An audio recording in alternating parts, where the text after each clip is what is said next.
ajudar e cuidar da tua situação, tá vendo? Mas eu quero lembrar aqui eu quero falar um pouco de Paulo. Filemon, ele era um homem rico, que ele morava ali na cidade de Colosso, não é muito distante, e Jerusalém, fica na Turquia, se eu não me engano. Então, o Filemon tinha um escravo, né? E esse escravo, Onésimo, ele trabalhava de escravo. Houve um desentendimento de Paulo com Filemon, e ele foi buscar ajuda de Paulo. E Paulo estava preso na prisão, e ele se converteu, ficou íntimo dele, na maior amizade. E Paulo precisou, ele disse: Paulo, me ajuda, que eu preciso do socorro. Eu estou com indiferença com o meu dono, escravo, tinha dono, o direito de até prender ele. E ele correu e disse assim: Paulo disse: olha, deixa comigo.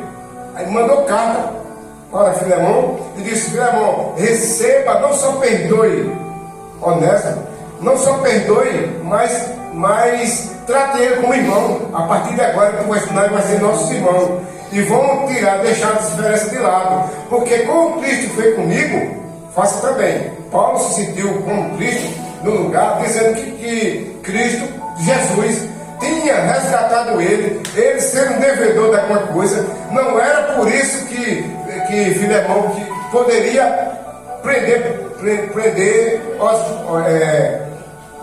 Onésimo, né?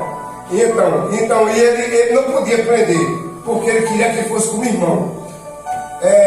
Paulo tem uma experiência, irmão, que ele sabia que as dificuldades que ele tinha passado na vida não foi diferente. A experiência de Paulo, ele tinha passado com os discípulos. Quando Jesus chamou Paulo foi rejeitado pelos próprios discípulos, inclusive o Pedro, que era o líder. Pedro, não estou falando mal de Pedro, só estou dizendo, Pedro era meio religioso e ele não queria compartilhar com outras pessoas, principalmente os gentios. Então, Deus mostrou um lençol para ele, disse: vou nada, ele disse: está existindo. Ele levantou Paulo no tempo, Pedro vivo. Pedro não perdeu o seu ministério, né, sua unção, mas ele levantou outro que era para Pedro fazer, mas Pedro não podia, porque como ele podia pregar para o gentil, se ele não rejeitava o gentil. Então, na verdade, ele passou muito tempo e com o discípulo ele aprendeu.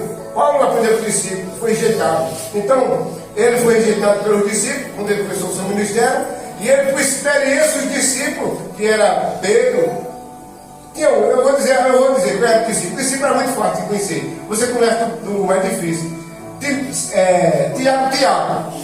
Tinha dois Tiago. Tiago é feio, né? Tiago. Simão, Judas, né? Judas Iscariote, que era Judas, e Tomé. E Tadeu. Os seis são os mais difíceis. Os mais fáceis é Pedro, Filipe, né? André, João, Mateus e Bartolomeu. Bartolomeu que chama Bartolomeu. Então, esses discípulos, eles andavam com todos juntos em comum, eles se respeitavam, mas só que Paulo, ele sofreu alguma decepção entre eles. O que acontece, irmão, que na maioria das vezes, quando nós fomos decepcionados com alguém, nós corremos para os pés de Cristo. Esse homem não tinha conhecimento da grandeza de Cristo. Entendeu? Só ouviu falar, Paulo tinha. Ele disse: eu vou atrás de Paulo, porque Paulo tinha feito grandes maravilhas. Se você observar em Atos dos Apóstolos, capítulo 19, Jerusalém, quando o primeiro missionário foi aqui pelo Conuco agora, espontaneamente. Filipe. Aí Filipe mandou Deus ir para lá. Deus mandou Filipe para lá. Aí ele foi direcionado pelo Espírito Santo, começou a pregar na de Samaria. E quando Jerusalém ouviu, olha lá, 19, que Samaria estava ouvindo a palavra de Deus, enviaram Pedro e João para lá. Mas Filipe já estava fazendo a obra. Filipe saiu, eles entraram. E Paulo estava lá trabalhando. Então, o que eu quero dizer com isso? Um pedido de um amigo é importante. Então, quando Paulo pediu para Filemon perdoar seu escravo, Ele quer dizer, não receba, não perdoe só ele, mas receba ele como irmão, que ele é irmão nosso. E ele começou a levar as cartas de Paulo. E as igrejas não morreram por conta dessas cartas. E Paulo, cheio do Espírito Santo, ele enviava as cartas para as igrejas, dizendo o que estava acontecendo. Já estava preso. Isso foi quase nos últimos dias dele, de Paulo ser preso. Aí Paulo não foi solto mais. Essa última carta, Paulo saiu e foi morto. Viu?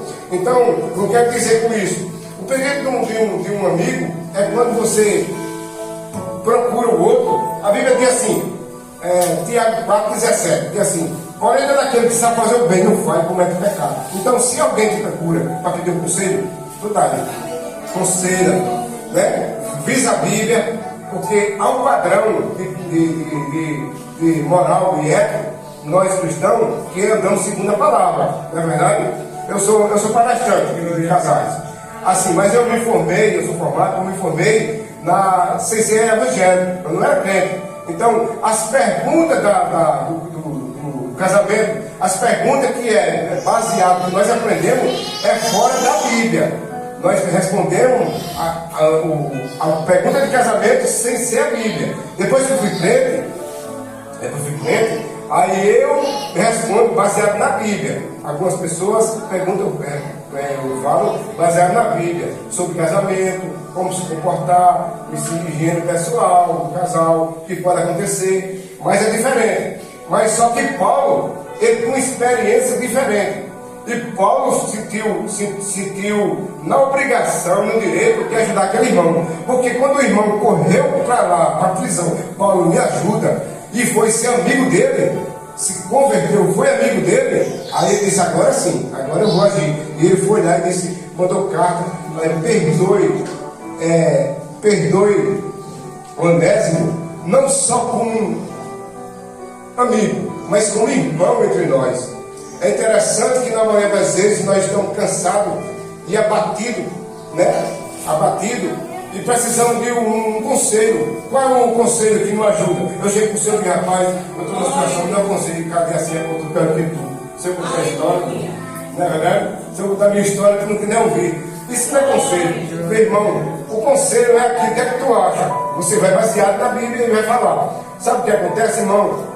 E o que é com isso? E o que só ficou só em Paulo? Não, fica em nós. Trazendo, naquela época agora, nós precisamos de um amigo, nós temos nosso irmão Jesus Cristo. Jesus Cristo é a solução para o nosso problema. Não é verdade? Então, muitas das vezes nós estamos sem condução nenhuma condução, e as lutas da vida nos sufocam tanto que nós pensamos até de parar na caminhada um pouco, né? Mas quando nós lembramos que nós temos um Deus que tudo pode, aquele que está do nosso lado, nos momentos difíceis da nossa vida, né? Quando nós entramos no quarto e fala com ele, você pode falar porque não tem limite de oração. Pode ser de joelho andando, em pé comendo, conversando, andando. Você fala com ele, chama Espírito em verdade, né? Tem a oração em comum, assim, junto, coletivo, e tem sozinho. Você vai andar num carro, de moto, de pé, dizendo, meu Deus, tem misericórdia de mim, me ajuda, Senhor, meu socorro, eu sou dependente de Ti, eu não chego a lugar nenhum. Isso é agradecer a Deus pelas bênçãos. Então, o que eu quero dizer para os irmãos, baseado no que Paulo passou, e esse amigo que pediu conselho a Paulo deu, porque ele não conhecia Cristo, mas tu conhece. Conhecia Paulo, e nós conhecemos Cristo. Jesus Cristo é aquele que você pede um conselho e ele faz. Ele é nosso amigo, fiel, justo. Nós sem direito algum, ele morreu na cruz para nos dar o direito da salvação e a vida eterna. É verdade que nós passamos as maiores dificuldades, passamos parentes e familiares e pessoas do mesmo lado. Na verdade, irmão, eu quero falar um negócio interessante. As pedradas, as afrontas, dói muito, sabe por quê? Eles são tiradas de pessoas próximas. As pedras são tiradas, pedra sentido real. são atirados, a pessoa pega. Porque são pequenos. Relativamente, se eu jogar uma pedra em você, pega. Mas foi devagar, você vai doer. Você é você, eu sou eu, sou indivíduo. Nós somos indivíduos. Entre milhões só tem você, com seu gosto, sua opinião e sente a sua dor. Não é verdade? Aí, o que é? Assim, mas se eu jogar uma pedra simbólica, daqui para. Simbólica não, literal, daqui para Maceió, pode jogar aqui no chega, mas se eu jogar aqui perto, não pega. Então, as afrontas doem muito, porque as dores doem muito. Nenhuma dissessão, numas afrontas, porque são atiradas por parentes, amigo, filho, esposo, amigo da igreja. Essa dói muito. Mas só se você tiver o poder, tiver a força de liberar o perdão, as pedradas doem menos e não vai atingir sua vida. Não é verdade? Se as pedradas doem tanto, mas se tu tem o direito de pedir perdão, perdoar, feito o que Paulo disse para Filemão, que perdoasse as ofensas desse servo, desse escravo, né? E pegasse ele e tornasse como irmão, estava dizendo que Deus seria capaz na vida dele, seria também na vida do irmão. Porque Paulo foi o maior pregador depois de Jesus, né? Foi o maior pregador. Por quê? Pedro pregou muito, mas Paulo foi o maior pregador porque Paulo pegou em todas as cidades, todo o gentil. Pedro não, Pedro pegava só naquela região, né? São Cafarnaum, Samaria, e pouco tempo. Mas Paulo não, Paulo pegou na Boa Nova, em Chipre, em Corinto, em Galas, né? Enfim, ele pegou em vários campos. E eu quero dizer para vocês, eu sei que eu tenho algumas dificuldades de pregar, porque eu não queria ser. Mas eu acho bonito, né? Porque prega com o Emerson, né? Que, né? Sabe pregar. Eu não sei contar história, eu sou historiador. Conta história, tá? Entendeu? Mas assim, o que eu posso fazer é dizer que Deus é bom em todo tempo. E Ele não cuida da nossa vida. Irmão, eu sei que às vezes a gente vê pouca gente, assim às vezes, você está aí, eu já passei por isso, vê pouca gente, meu Deus, não está acontecendo nada, mas permanece. Ele está vendo dois cursos e ele está anotando. Tudo que ele faz está anotando. Isaías 64:4 diz: desde anos da antiguidade, nunca se ouviu, nunca se viu um Deus além de ti, que trabalha por aquele que ele espera. É só esperar que ele está trabalhando em seu favor.